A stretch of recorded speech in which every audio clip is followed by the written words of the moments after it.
साध्वी जी, अभी आप एक मंच को संबोधित कर रहे थे और आपने ये कहा है कि जिस देश के हम हिंदू हैं उसके गुणगान पहले गाना चाहिए, जबकि देश के सारे ही नागरिक एक समान हैं, तो उसमें इस प्रकार की भावना क्यों आई आपके? हमने तो ये कहा ही नहीं कि हमने।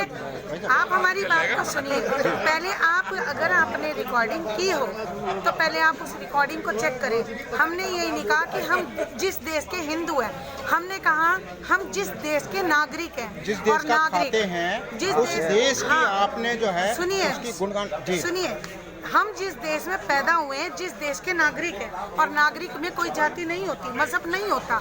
हम जिस देश के हैं हमें उसके बारे में सोचना है। हम चीन के बारे में क्यों सोचेंगे? हम किसी और के बारे में क्यों सोचेंगे? हम पाकिस्तान का क्यों सोचेंगे? हम वहाँ का, हम सब मिल करके इस देश में पैदा हैं, तो हमें देश का गुणगान, ठीक है ना। हम नागरिक हैं। मैंने ये चीज़ कही नहीं कि हम इस देश के हिंदू हैं। हिंदू तो हर देश में है। बताओ कौन से देश में हिंदू नहीं है? क्या मुस्लिम कंट्रीज में हिंदू नहीं है? सब जगह। हमारा कहना है कि अगर समानता आप चाहते हो तो समानता देनी भी चाहिए। अगर हम हाथ बढ़ाएं तो हाथ सबके उठने चाहिए। और ये ना कहो सांप्रदायिक, अगर हिंदू को कहते हो, हमने हिंदू शब्द जोड़ा नहीं था, आपने कहा, लेकिन उनके तो मंदिरों में क्या, उनके घरों में कुत्ते को भगाने के भी लाठी नहीं मिलती। हम ये कहते हैं प्रेम प्रीत को मत तोड़ो।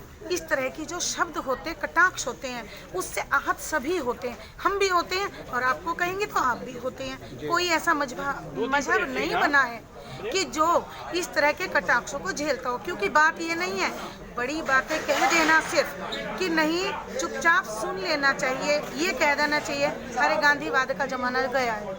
क्योंकि आज दो कलाम हमारे हाथ से जो ये पीछे हटा है ना चीन, तो शायद डंडे के जोर पे ही हटा है। हमें अपना POK LAC कैसे लेंगे? ये बट गए थे, हमारे ही तो टुकड़े हैं। कितने टुकड़े और बर्दाश्त करेंगे? एक पाकिस्तान इसी मनमुटाव ने कर दिया, बांग्लादेश बन गया। ये क्या है? हम दूसरों के चक्करों में अपना प्रेम प्रीत प्यार सब खो रहे हैं। जमीनी तहजीब की बात करते हैं हम, गंगा जमुनी सभ्यता की बात करते हैं, प्रेम कहते हैं एक दूसरे से करो, लेकिन दिल से दिल मिलाने के लिए सही अर्थों में गले लगना भी तो जरूरी है। वो बातें भी होनी जरूरी हैं जो मीठी हों। मीठे रसगुल्ले से मुंह मीठा नहीं होता, फिर बाद में क्या होगा, डायबिटीज हो जाएगी। इसलिए कड़वी ही सही, लेकिन नीम की निबोली में गुण होता है। आंवले का खाया और बड़ों का कहा बाद में याद आता है। क्या हमारे दादाजी के साथ में क्रांतिकारी थे हमारे दादाजी? क्या हमारे दादाजी इतने जेल गए हैं, आज़ादी की जंग में रहे हैं? आप ये बताइए, क्या उनके साथ मुस्लिम्स नहीं थे? हमारे घरों में मुस्लिमों का आना जाना नहीं था। सिख हैं, ये अलग कहाँ है? सिखों की परंपरा कहाँ से बनी है? सिख हिंदू ही तो है। इनके घर में जब